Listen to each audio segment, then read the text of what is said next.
কিছু বলবে বৌমনি? মানে ভাবছিলাম যে কোথা থেকে কি হয়ে গেল, তাই না মামুনি? আমার মনটা না বড্ড আনচান আনচান করছে গো। অত ভেবো না বৌমনি, যা হয় ভালোর জন্য হয়। কোথায় কি ভালো হচ্ছে সেটাই তো আমাকে জানতে হবে মামুনি। অন্ধকারের পরে যেরকম আলো আসে সেরকম দেখে নিও আমাদের জীবনেও ভালো দিন এলো বলে। ভালো আর কোথায় মামুনি, এরকম একটা অ্যাক্সিডেন্টের পর কি জানি কোনো কি মেনে নিতে পারবে বলো?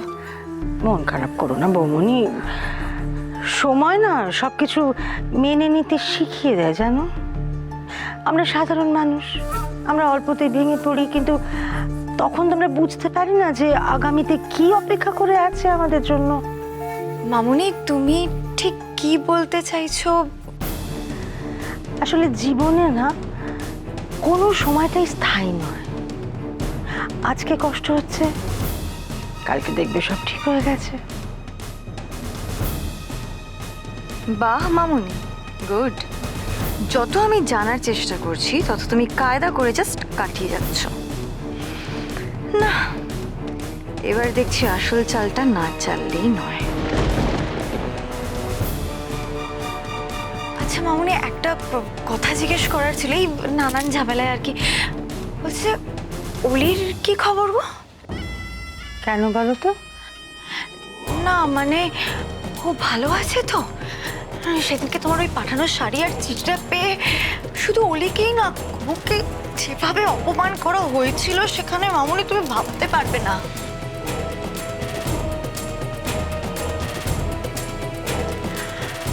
ভাগ্যিস ভাগ্যিস তুমি ছিলে না ওখানে, নালে তুমি অপমানটা সহ্য করতে পারতে না।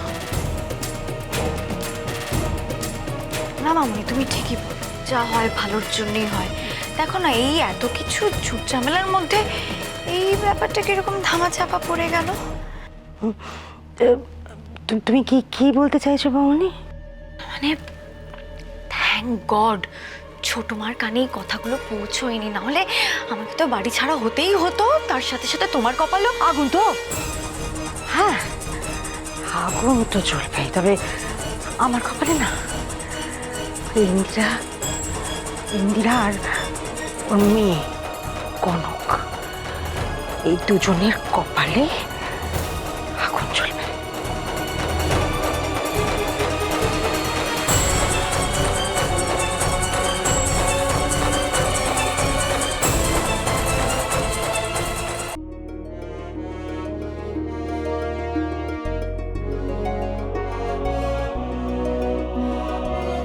পারতে হবে, পারতে হবে, পারতে হবে আমার।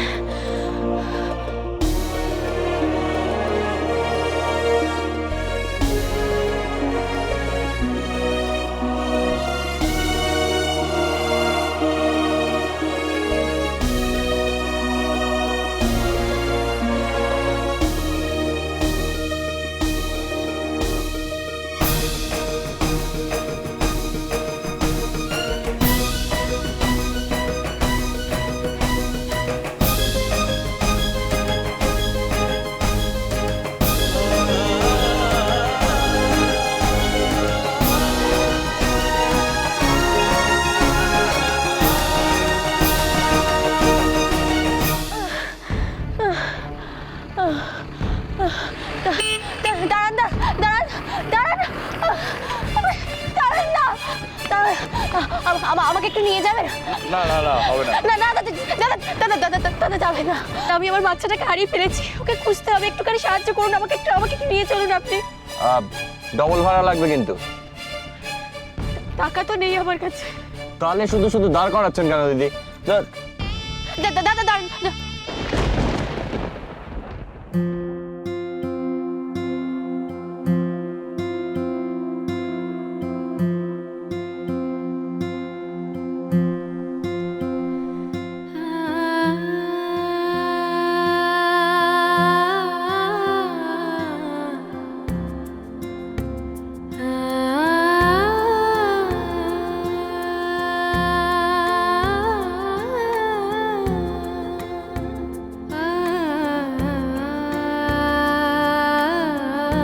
হলো, কি এত ভাবছেন? না, নিন এটা নিন, এটা নিন।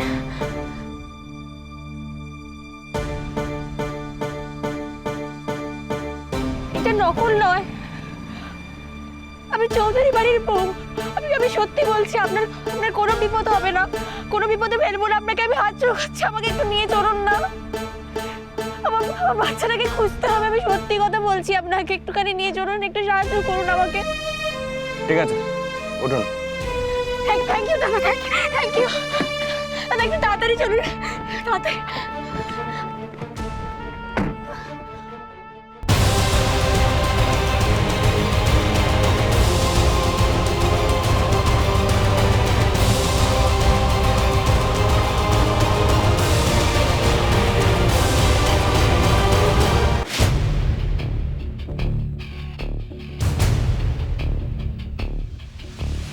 জমে গেছে, জমে গেছে নাটক, নাটক জমে গেছে, জমে গেছে নাটক।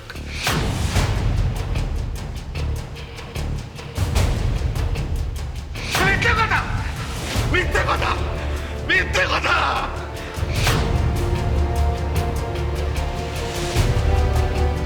অশ্বত্থামা হত ইতি গজ।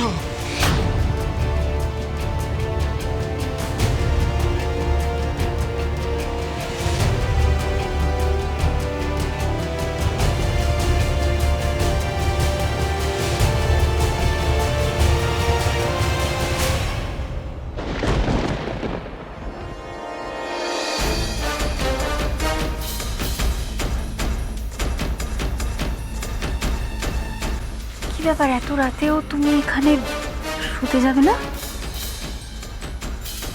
ঘুম আসছে না তিস্তা।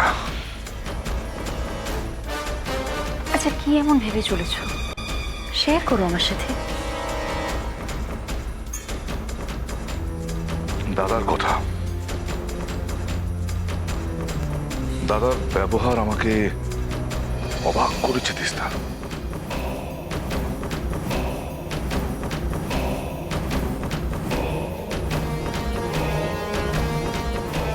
তুমি মহারাজ সাধু হলে আজ, আমি আর চোর বটে।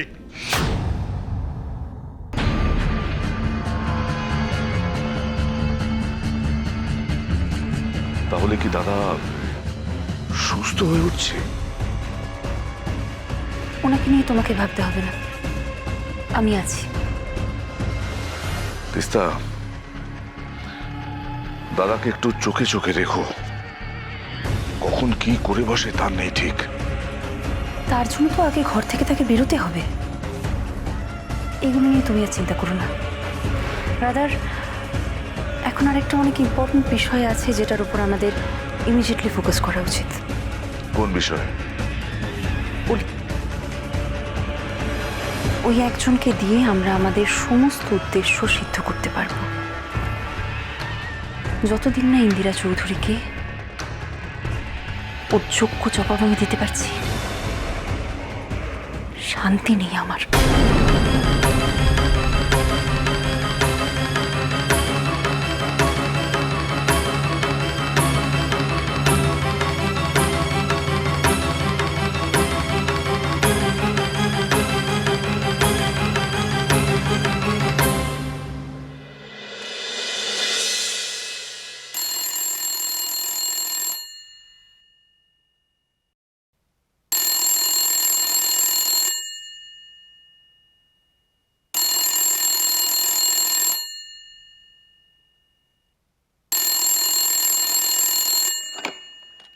হ্যালো।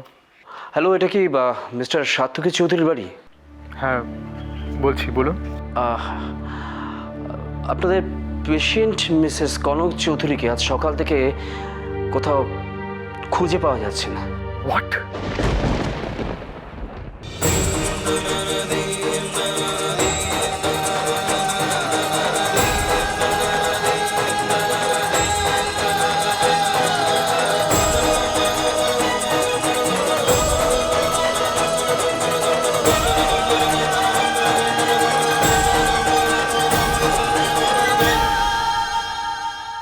কি হয়েছে সপ্তকে? হ্যাঁ, কার ফোন ছিল? কার ফোন? কিছু বলছে না, দেখো না। তবে তুই চুপ করে আছিস কেন? বল না কে ফোন করেছিল। বৌরানি ঠিক আছে তো? কোনো কোথাও নেই। নাসিম থেকে ফোন এসেছিল, ভোর রাত থেকে কনককে খুঁজে পাওয়া যাচ্ছে না।